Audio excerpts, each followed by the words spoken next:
दोस्तों, अगर मैं आपसे कहूं कि आपका बच्चा सिर्फ 5 मिनट में किसी भी चीज को सीख जाए तो आप क्या कहेंगे? असंभव।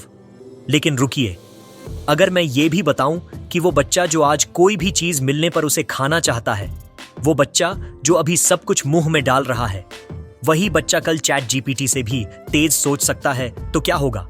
आपको लगेगा कि मैं झूठ बोल रहा हूं, लेकिन सच ये है कि आज से हजारों साल पहले हमारे महान ऋषियों ने इसी रहस्य को उजागर किया था। उन्होंने इस रहस्य को इतनी बारीकी से समझा था कि उसके आधार पर पूरी गुरुकुल व्यवस्था तैयार की गई, जिससे हर बच्चा जीनियस बन जाता था। और यह सिद्धांत इतना कारगर था कि यूरोप के देशों तक ने इसे अपनाया। जर्मनी जैसे उन्नत देशों ने अपनी पूरी शिक्षा व्यवस्था इसी सिद्धांत पर बनाई।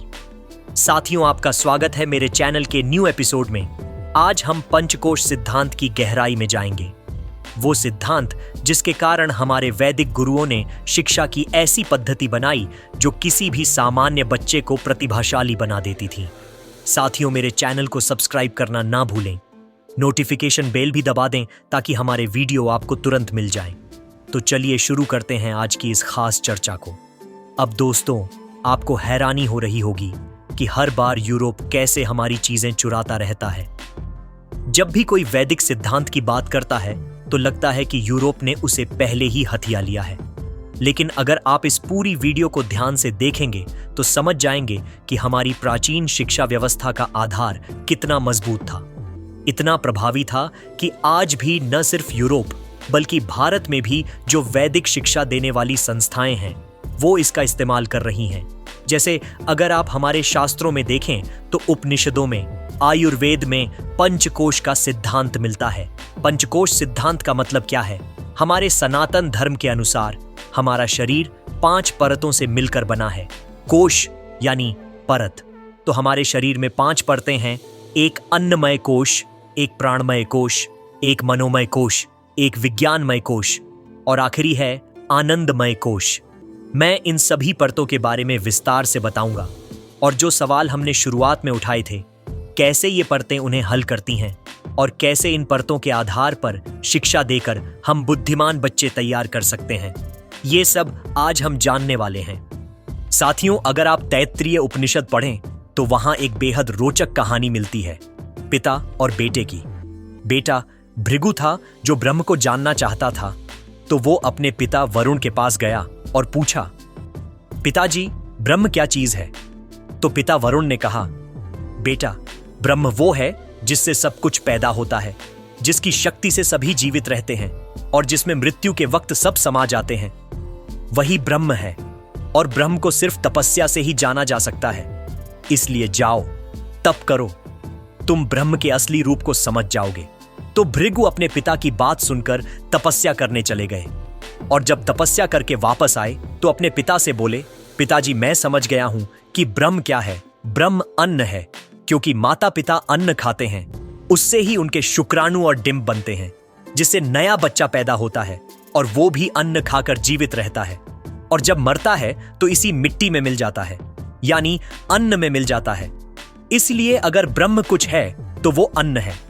ये जवाब सुनकर वरुण मुस्कुराए, फिर बोले, नहीं बेटा, जाओ अभी और तपस्या करो, फिर तुम्हें ब्रह्म का सही रूप समझ में आएगा।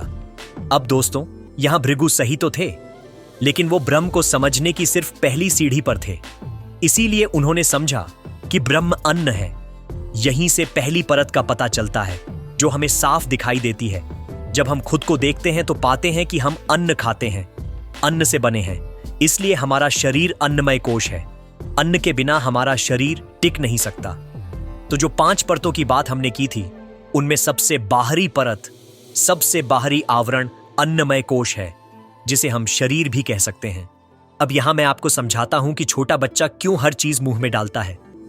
क्योंकि दोस्तों, जब हमारा जन्म होता है तो हमारे अंदर 5 परतें होती हैं और वो सभी विकसित हो रही होती हैं, लेकिन अलग अलग उम्र में अलग अलग परत ज्यादा विकसित होती है। जब हम बहुत छोटे होते हैं, घुटनों के बल चलते हैं, तो हमारे शरीर में अन्नमय कोश ज्यादा सक्रिय होता है। इसलिए छोटे बच्चे हर चीज मुंह में डालना चाहते हैं, खाना चाहते हैं, यानी उसके शरीर का विकास हो रहा है। अभी उसकी अंदरूनी परतें इतनी विकसित नहीं हुई हैं। तो अन्नमय कोश क्या है? अन्नमय कोश हमारा शरीर है, ये एक मशीन की तरह है। जैसे मशीन काम करने के लिए होती है, हमारा शरीर भी काम करने के लिए है।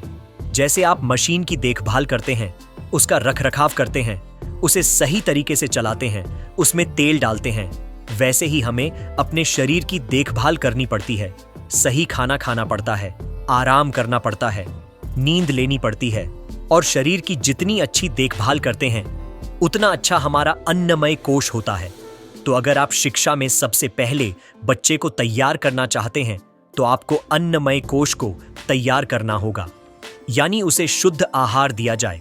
और चूंकि उसका शरीर अभी बन रहा है, उसकी इंद्रियां बन रही हैं, कर्मेंद्रियां और ज्ञानेंद्रियां, तो उसे ऐसा माहौल दिया जाए जो उसके लिए बहुत तीव्र न हो, यानी उसे तेज आवाज से दूर रखा जाए, कर्कश ध्वनि से दूर रखा जाए, तीखे स्वाद से, बहुत ज्यादा मीठे स्वाद से दूर रखा जाए। उसे ऐसी कोई चीज न दिखाई जाए जो बहुत चमकदार हो या बहुत तेज रंग की हो, क्योंकि अभी उसका अन्नमय कोश बन रहा है। और हम यही गलती करते हैं। हम अपने बच्चों को मोबाइल दे देते हैं, पिज्जा खिलाते हैं, मिठाइयाँ खिलाते हैं। ये सब चीजें बचपन में 5 साल की उम्र से पहले नहीं करना चाहिए, क्योंकि अभी उसका अन्नमय कोश विकसित हो रहा है। और अगर हम ये गलती करेंगे तो बच्चे के मन पर और ऊर्जा पर दोनों पर बुरा असर पड़ता है। कैसे पड़ता है, आइए जानते हैं। अब दोस्तों, कहानी में वापस चलते हैं। वहां भृगु दोबारा तपस्या करके अपने पिता वरुण के पास आते हैं और कहते हैं कि अब मुझे ब्रह्म का सही ज्ञान हो गया है।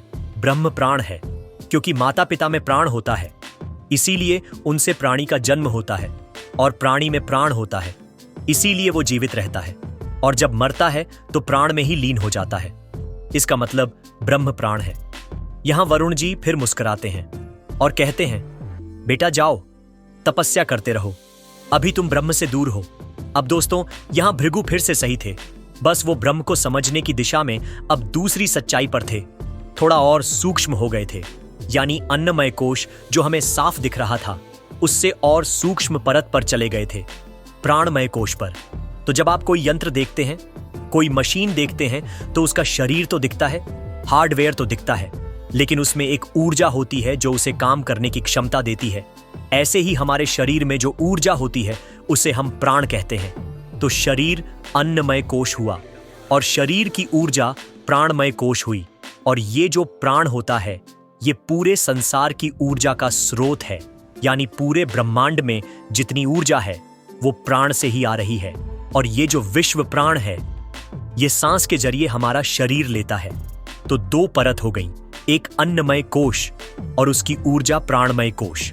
और अब अगर याद करें तो जब बच्चा थोड़ा बड़ा होता है, 5 साल का होता है, 6 साल का होता है, तो उसका खाने में दिलचस्पी कम हो जाती है, खेलने में ज्यादा हो जाती है, क्योंकि अब उसका प्राणमय कोश ज्यादा तेजी से विकसित हो रहा होता है। इसीलिए आप उसके पीछे पीछे खाना लेकर भागते हैं। तो अगर आप गुरुकुल तरीके से देखें तो इस समय हमें बच्चे से योग कराना चाहिए, सूर्य नमस्कार कराना चाहिए, ऐसे काम देने चाहिए जो वो खुद कर सके, आत्मनिर्भर बन सके।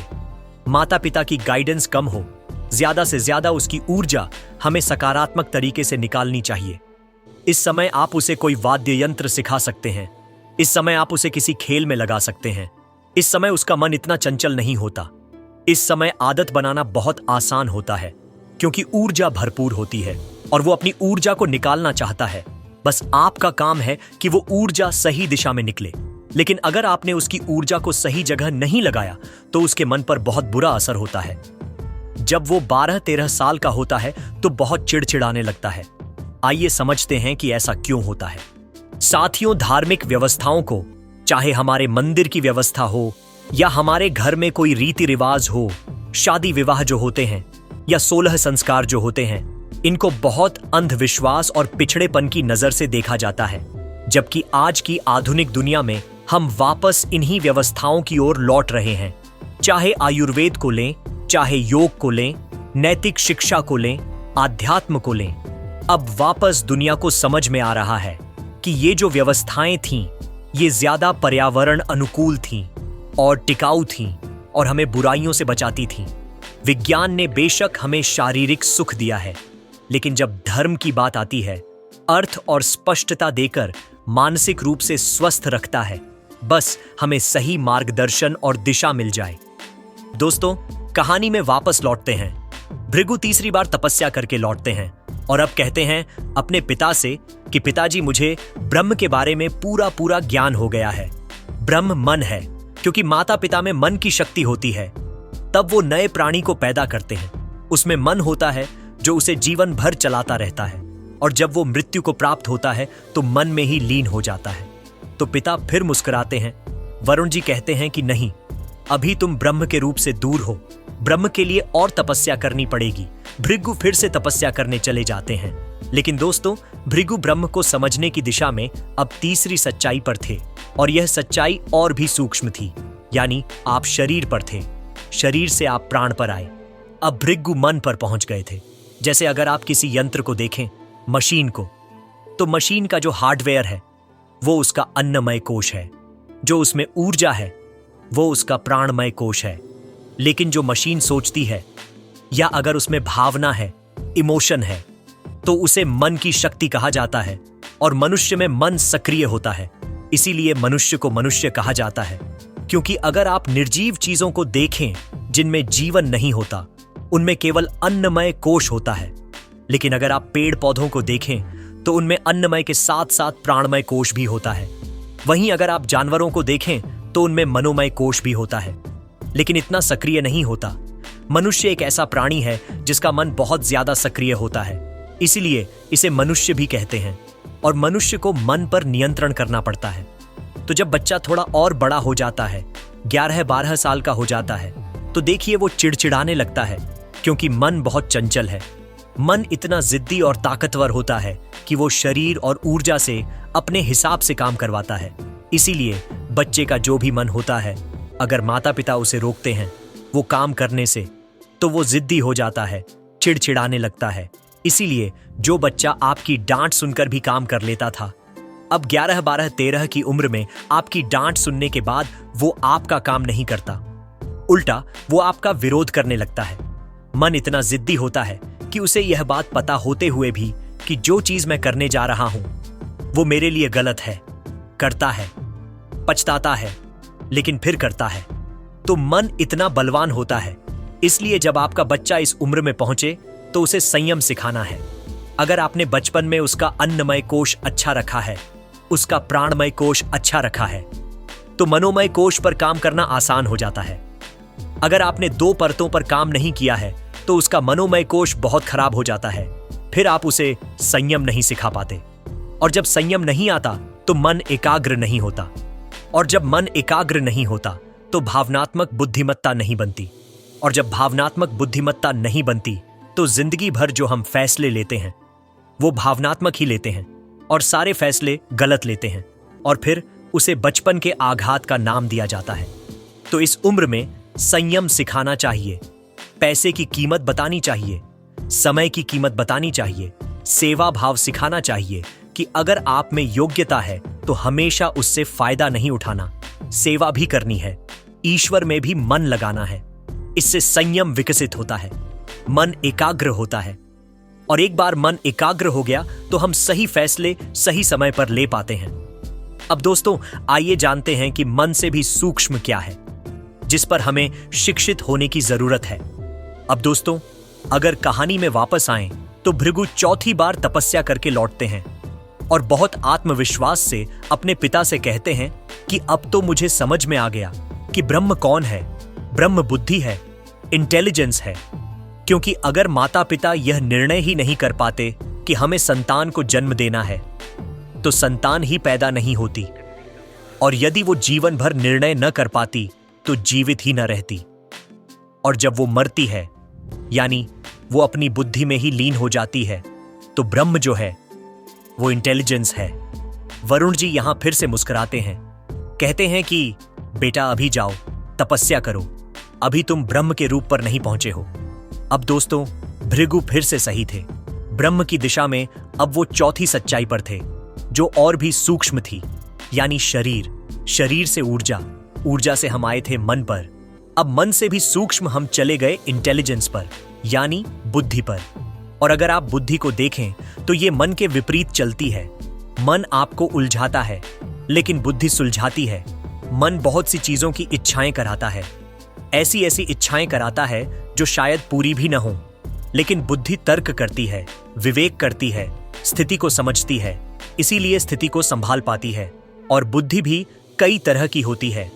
तेज बुद्धि होती है, कुशाग्र बुद्धि होती है, विशाल बुद्धि होती है। जो तेज बुद्धि है, आप उन्हें कुछ भी बता दो, थोड़ा भी वो पढ़ लेते हैं, उन्हें याद हो जाता है। ऐसे अगर देखें तो कठिन से कठिन विषयों को बहुत लोग अच्छे से समझ लेते हैं, अच्छे से समझा देते हैं, तो उनकी कुशाग्र बुद्धि होती है। और बहुत से लोग बिना कागज कलम के बहुत सारी गणना को दिमाग में ही कर लेते हैं, जैसे स्वामी विवेकानंद जी थे, आइंस्टाइन थे, या फिर जो शतरंज खेलते हैं। अभी हमने गुकेश जी का मैच देखा था, तो ये लोग 25-25, 30-30 चालें अपने दिमाग में सोच लेते हैं। ये विशाल बुद्धि होती है। तो बुद्धि जो होती है बहुत निर्णायक होती है, निरीक्षण परीक्षण करती है, तर्क करती है, विवेक करती है, और जो समय के साथ, जीवन के साथ सही है उसका निर्णय करके देती है। इसीलिए हमारे बच्चे जब 16-17 की उम्र में पहुंचते हैं तो देखिएगा कि वो तर्क बहुत करते हैं, और तभी माता पिता कहते हैं कि अब तो बेटा मेरा जवाब मांगने लगा है, बहुत तर्क करता है, क्योंकि इस समय आपका विज्ञानमय कोश बहुत तेजी से विकसित हो रहा होता है। और जो 16 से 20 साल के बच्चे होते हैं वो हर चीज को तर्क संगतता से देखना चाहते हैं, हर चीज का ज्ञान पाना चाहते हैं, स्किल विकसित करना चाहते हैं। इसीलिए अगर आपने अपने बच्चे का अन्नमय कोश, प्राणमय कोश और मनोमय कोश अच्छा किया हुआ है, ऊर्जा अच्छी दिशा में लगाई है, तो जिस भी क्षेत्र में वो आगे गया है उस क्षेत्र की जो बारीकियां हैं उसे तर्क वितर्क से वो बहुत अच्छे से समझ सकता है। यह वो समय है जब आप अपने बच्चे में तर्क संगतता डालें, उसे सिखाएं कि तर्क क्या होता है, शास्त्रार्थ क्या होता है, उसे बहस के लिए प्रोत्साहित करें, उसे प्रयोग कैसे किया जाता है, किसी बात की सच्चाई पर कैसे पहुंचा जाता है, तर्क के उपयोग से, पाखंड से कैसे बचा जाता है। यह सब इस समय, इस उम्र में सिखाया जाना चाहिए। अगर देखें तो विराट कोहली भले बचपन से खेलते चले आ रहे होंगे, एक समय तक वो अपनी ऊर्जा से खेलते रहे, एक समय तक वो अपने मन पर कंट्रोल करते रहे, लेकिन एक समय के बाद सब कुछ अनुभव और ज्ञान पर आ जाता है।